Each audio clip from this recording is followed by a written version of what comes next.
안녕하십니까, 보살님들. 오늘 아침에 일어나셔서 마음이 어떠셨습니까? 혹시 또다시 똑같은 하루가 시작된다는 생각에 한숨이 나오지는 않으셨나요? 직장에서의 스트레스, 가정에서의 갈등, 건강에 대한 걱정, 경제적인 부담감이 마치 무거운 짐처럼 어깨를 짓누르고 있지는 않습니까? 많은 분들이 이런 말씀을 하십니다. 스님, 저는 정말 열심히 살고 있는데 왜 이렇게 마음이 괴로울까요? 매일 같은 문제들이 반복되고 아무리 노력해도 달라지는 게 없어요. 이런 삶이 언제까지 계속될지 막막합니다. 이런 경험 보살님들도 있지 않으십니까? 하지만 오늘 이 영상을 보고 계시는 것만으로도 이미 변화의 첫걸음을 내디디신 것입니다.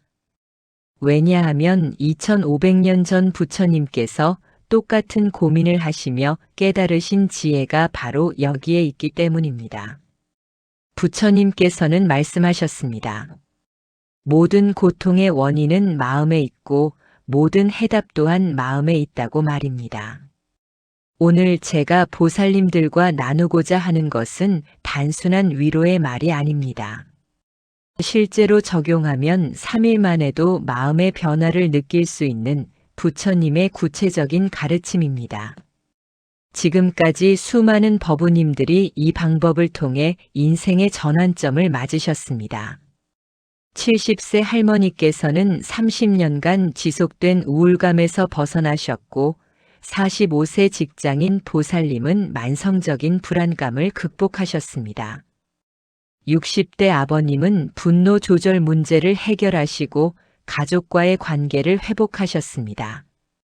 이분들이 특별해서가 아닙니다. 단지 부처님의 가르침을 올바르게 이해하고 실천하셨을 뿐입니다. 오늘 제가 전해드릴 4가지 핵심 가르침을 차근차근 따라하시면 보살님들도 분명히 같은 변화를 경험하실 수 있습니다. 그 첫 번째는 마음의 주인 되기입니다. 두 번째는 현재 순간에 머무르기입니다. 세 번째는 자비로 상처 치유하기입니다. 네 번째는 지혜로 문제 해결하기입니다.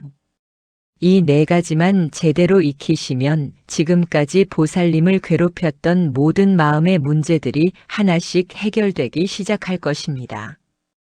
혹시 의구심이 드시나요?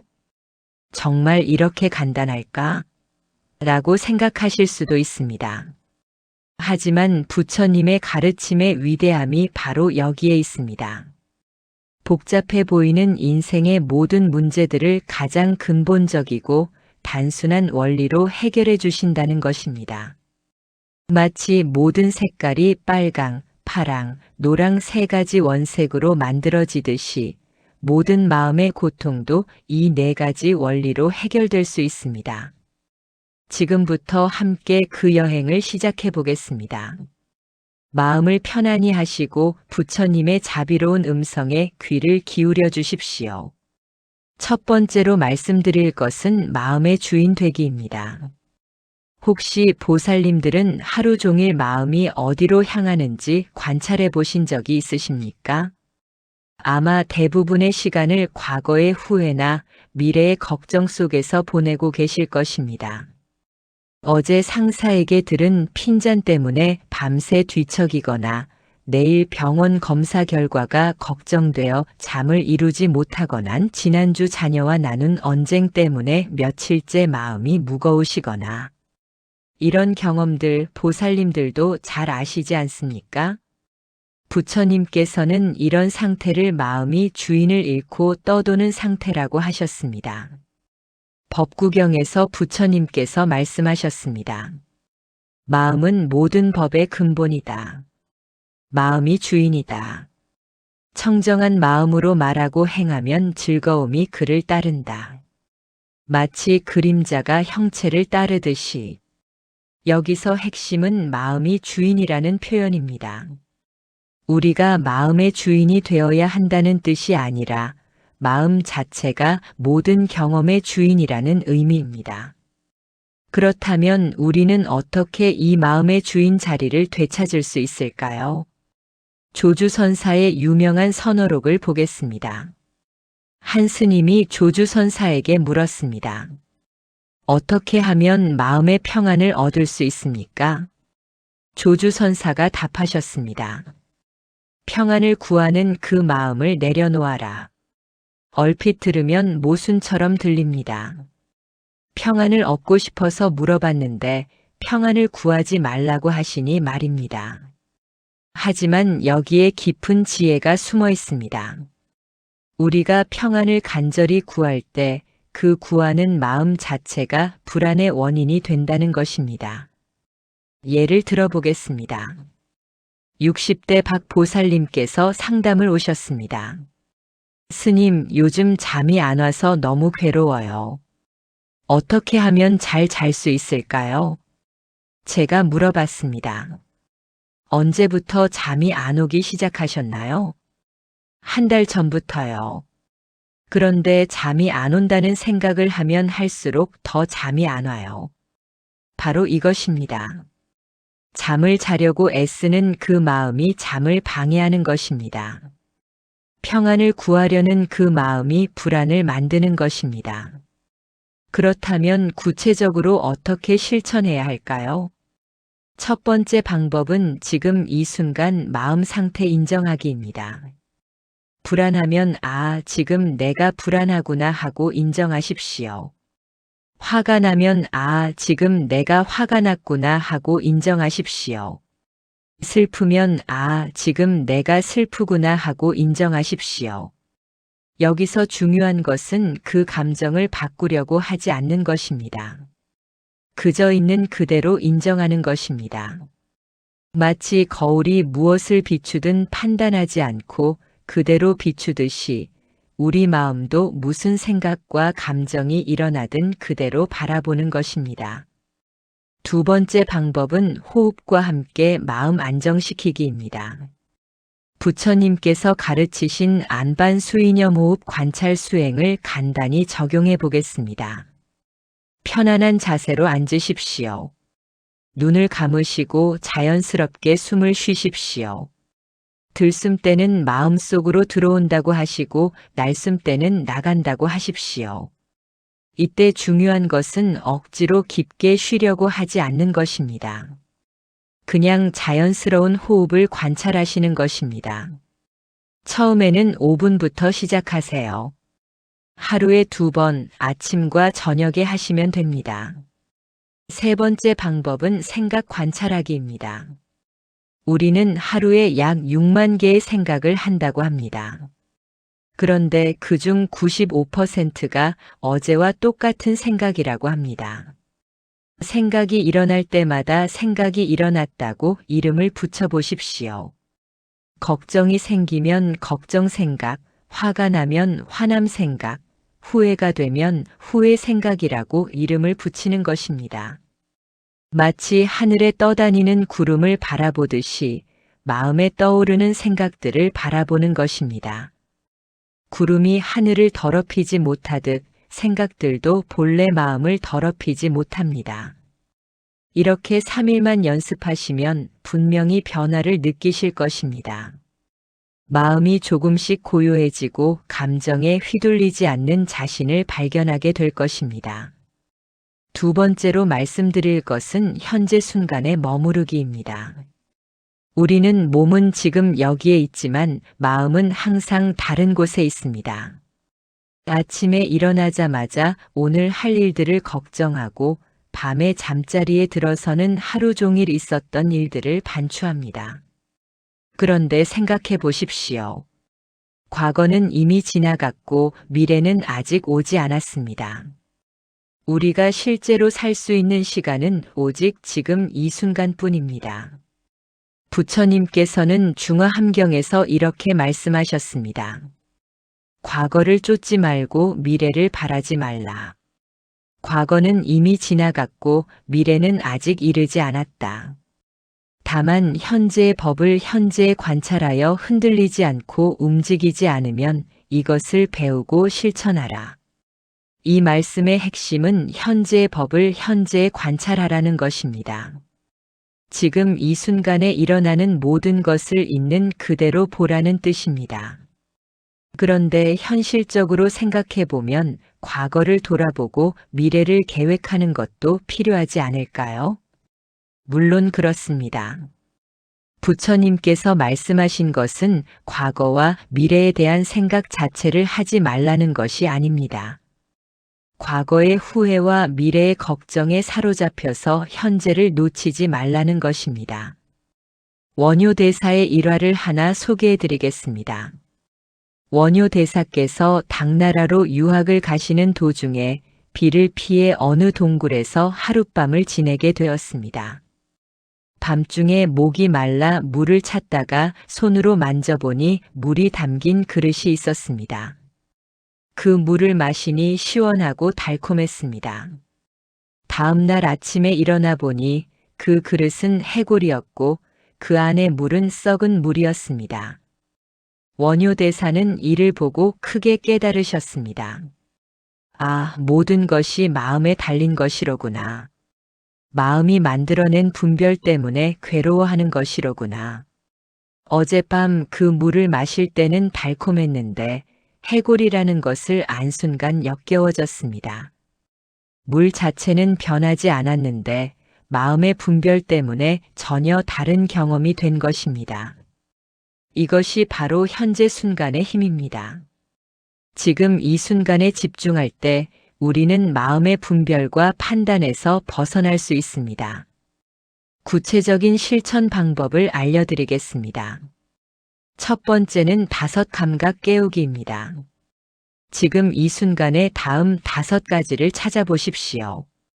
눈으로 볼 수 있는 것 5가지, 귀로 들을 수 있는 것 4가지, 몸으로 느낄 수 있는 것 3가지, 코로 맡을 수 있는 것 2가지, 입으로 맛볼 수 있는 것 1가지. 예를 들어 지금 이 순간에 보이는 것들을 관찰해 보십시오. 창문, 나무, 구름, 햇빛, 그림자. 들리는 것들도 들어보십시오. 새소리, 바람소리, 자동차 소리, 에어컨 소리. 이렇게 감각을 깨우면 자연스럽게 현재 순간에 머물게 됩니다. 두 번째는 일상 활동에 집중하기입니다. 밥을 드실 때는 오직 먹는 것에만 집중하십시오. 밥알 하나하나의 식감을 느끼고 씹는 소리를 들어보십시오. 텔레비전을 보거나 신문을 읽으면서 먹지 마십시오. 걸을 때는 오직 걷는 것에만 집중하십시오. 발이 땅에 닿는 느낌을 느끼고 바람이 피부를 스치는 감각을 느껴보십시오. 설거지를 하실 때는 따뜻한 물의 온도를 느끼고 비누거품의 촉감을 느껴보십시오. 이렇게 일상의 모든 활동을 수행으로 바꿀 수 있습니다. 세 번째는 마음 챙김종 울리기입니다. 하루에 여러 번 핸드폰 알람을 설정해 놓고 알람이 울릴 때마다 잠시 멈추어 현재 순간을 확인하는 것입니다. 알람이 울리면 이렇게 자문해 보십시오. 지금 내 마음은 어디에 있는가? 지금 내 몸은 어떤 느낌인가? 지금 이 순간에 무엇이 일어나고 있는가? 처음에는 이 시간마다 한 번씩, 익숙해지면 1시간마다 한 번씩 해보십시오. 이런 연습을 3일만 하셔도 놀라운 변화를 경험하실 것입니다. 마음이 과거와 미래 사이를 헤매던 것에서 벗어나 지금 이 순간의 평안함을 맛보게 될 것입니다. 세 번째로 말씀드릴 것은 자비로 상처 치유하기입니다. 우리 모두는 마음의 상처를 하나씩은 가지고 있습니다. 어릴 때 부모님으로부터 받은 상처, 친구나 동료로부터 받은 배신, 사랑하는 사람을 잃은 아픔, 자신에 대한 실망과 자책. 이런 상처들이 아물지 않고 골마 있으면 일상생활에서 조그만 자극에도 큰 고통을 느끼게 됩니다. 마치 상처난 곳을 건드리면 아픈 것처럼 말입니다. 부처님께서는 이런 상처를 치유하는 가장 좋은 방법으로 자비를 가르치셨습니다. 자비경에서 부처님께서 말씀하셨습니다. 모든 존재가 행복하기를 바라며 모든 존재가 평안하기를 바라며 모든 존재가 괴로움에서 벗어나기를 바라라. 마치 어머니가 외아들을 목숨 걸고 보호하듯이 모든 존재에 대하여 무량한 자비심을 일으켜라. 여기서 주목할 점은 모든 존재라고 하신 것입니다. 나를 힘들게 한 사람도 포함하고 나 자신도 포함합니다.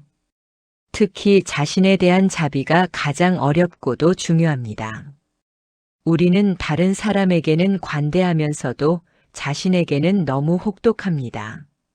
조그만 실수를 해도 자신을 몇 날 며칠 자책하고 남들과 비교하며 자신을 무가치하다고 생각하고 과거의 잘못을 끝없이 후회합니다.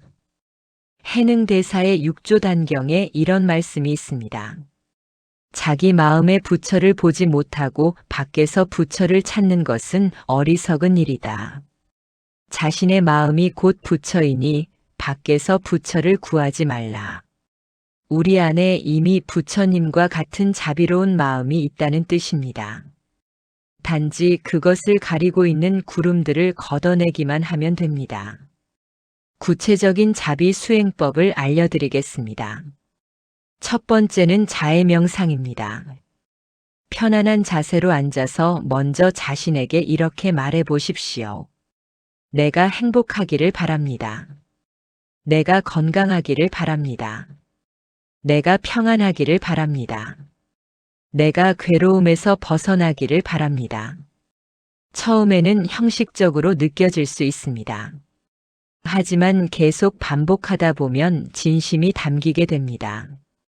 다음으로는 사랑하는 사람을 떠올리며 같은 말을 해보십시오. 저 사람이 행복하기를 바랍니다. 저 사람이 건강하기를 바랍니다. 저 사람이 평안하기를 바랍니다. 저 사람이 괴로움에서 벗어나기를 바랍니다.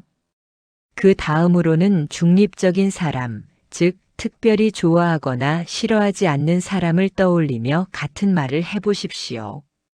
마지막으로 가장 어려운 단계입니다. 나에게 상처를 준 사람을 떠올리며 같은 말을 해보십시오. 저 사람이 행복하기를 바랍니다. 저 사람이 건강하기를 바랍니다. 저 사람이 평안하기를 바랍니다. 저 사람이 괴로움에서 벗어나기를 바랍니다. 이때 중요한 것은 억지로 용서하려고 하지 않는 것입니다. 그냥 그 사람도 나와 같은 인간이고 나와 같이 고통받는 존재라는 사실만 인정하는 것입니다. 두 번째는 자비로운 대화법입니다. 특히 자신과의 대화에서 자비로운 말을 사용하십시오. 실수했을 때, 또 실수했네. 바보같이. X. 괜찮아. 실수는 누구나 하는 거야. 다음에는 더 조심하면 돼. 5. 힘들 때. 왜 이렇게 약하지? 이것도 못 견디나? X. 지금 많이 힘들구나. 그래도 여기까지 잘 버텨왔어. 조금만 더 힘내보자. 5. 이런 식으로 자신에게 말하는 방식을 바꿔보십시오.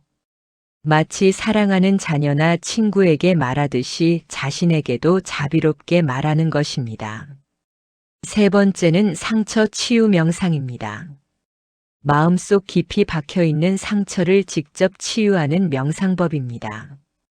편안한 자세로 앉아서 그 상처를 준 상황이나 사람을 떠올려 보십시오. 처음에는 분노나 슬픔이 올라올 수 있습니다.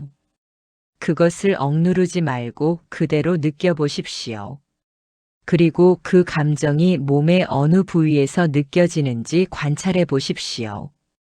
가슴이 답답한지, 목이 막히는지, 배가 아픈지. 그 부위에 손을 올리고 이렇게 말해 보십시오. 아, 여기에 아픔이 있구나. 이 아픔을 인정하고 받아들입니다.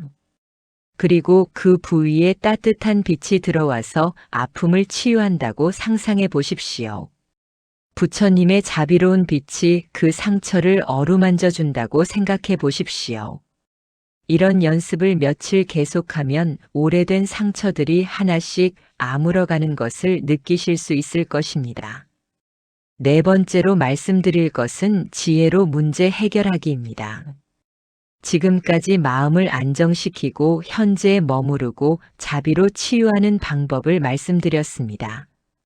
마지막으로는 실제 삶에서 일어나는 문제들을 지혜롭게 해결하는 방법을 알려드리겠습니다. 부처님께서는 모든 문제의 근본 원인을 무명이라고 하셨습니다. 무명이란 사물의 진짜 모습을 보지 못하고 착각하는 것입니다. 반야심경에서 관자재보살이 말씀하셨습니다. 조견오온 개공 도일체고액 오온이 모두 공한 것을 깊이 관찰하여 모든 고통과 재앙을 건넜다. 여기서 공이라는 것은 아무것도 없다는 뜻이 아닙니다. 모든 것이 서로 연결되어 있고 변화하는 것이므로 고정된 실체가 없다는 뜻입니다. 우리가 겪는 대부분의 고통은 이것을 잊어버리기 때문에 일어납니다. 마치 강물의 흐름을 붙잡으려고 하거나 구름이 계속 같은 모양으로 머물기를 바라는 것과 같습니다. 임재선사의 어록에 이런 말씀이 있습니다.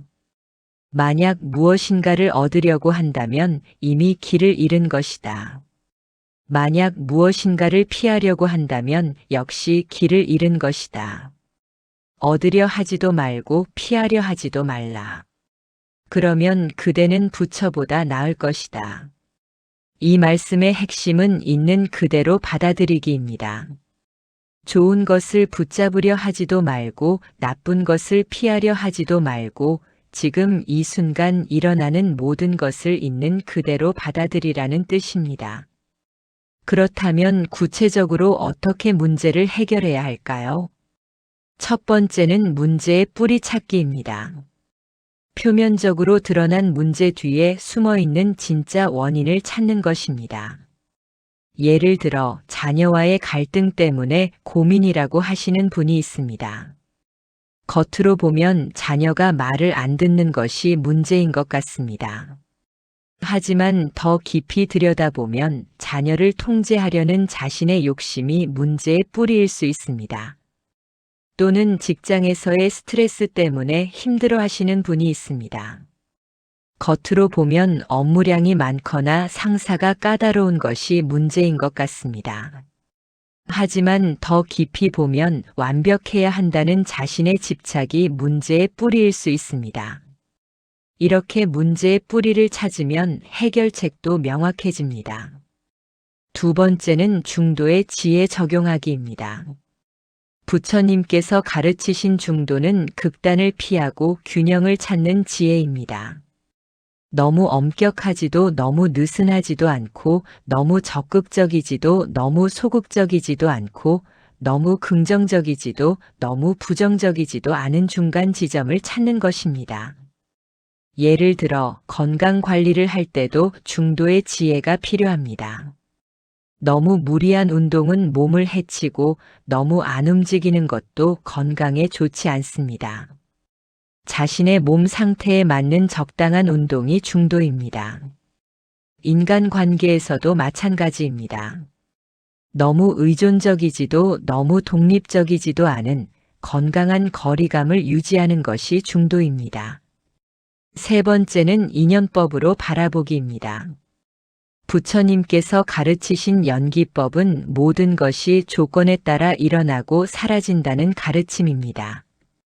어떤 문제가 생겼을 때 이것은 여러 조건이 만나서 일어난 것이구나라고 생각해 보십시오.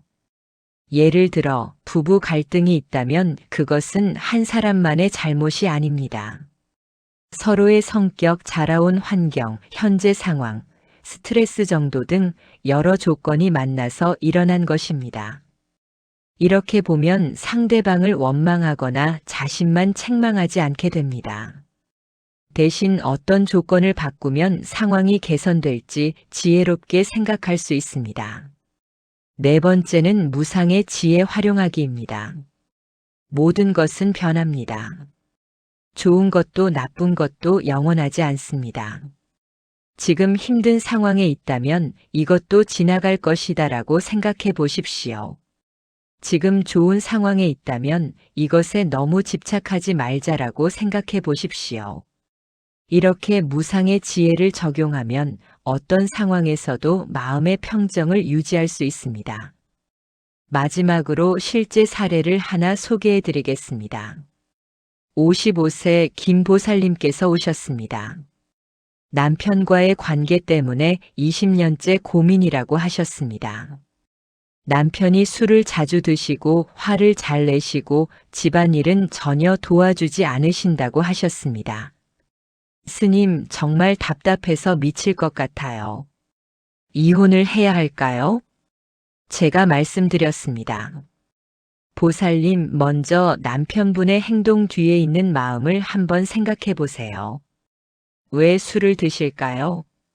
왜 화를 내실까요? 곰곰 생각해 보시더니 이렇게 말씀하셨습니다. 아마 직장에서 스트레스를 많이 받으실 거예요.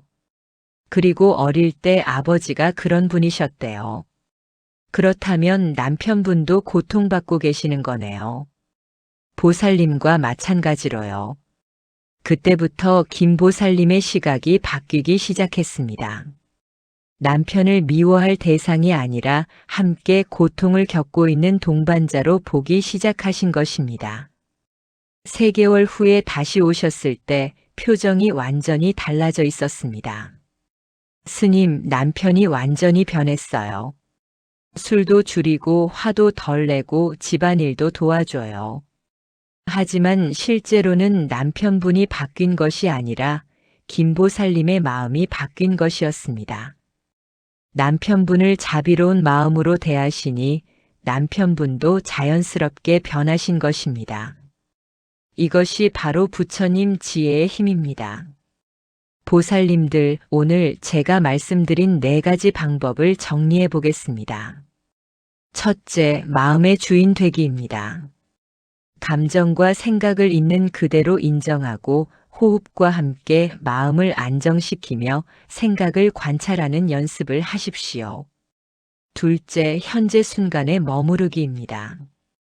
5 감각을 깨우고 일상 활동에 집중하며 마음 챙김종을 울려서 현재로 돌아오는 연습을 하십시오. 셋째, 자비로 상처 치유하기입니다.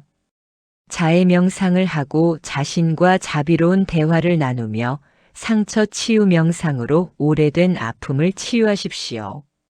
넷째, 지혜로 문제 해결하기입니다.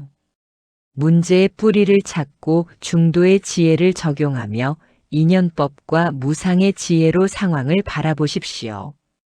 이 4가지를 3일만 성실히 실천해 보십시오. 반드시 변화가 일어날 것입니다. 마음이 차차 고요해지고 일상의 소소한 행복을 느끼게 되며 다른 사람들과의 관계도 개선될 것입니다. 무엇보다 자신에 대한 사랑과 연민이 생겨나 진정한 내면의 평화를 경험하게 될 것입니다.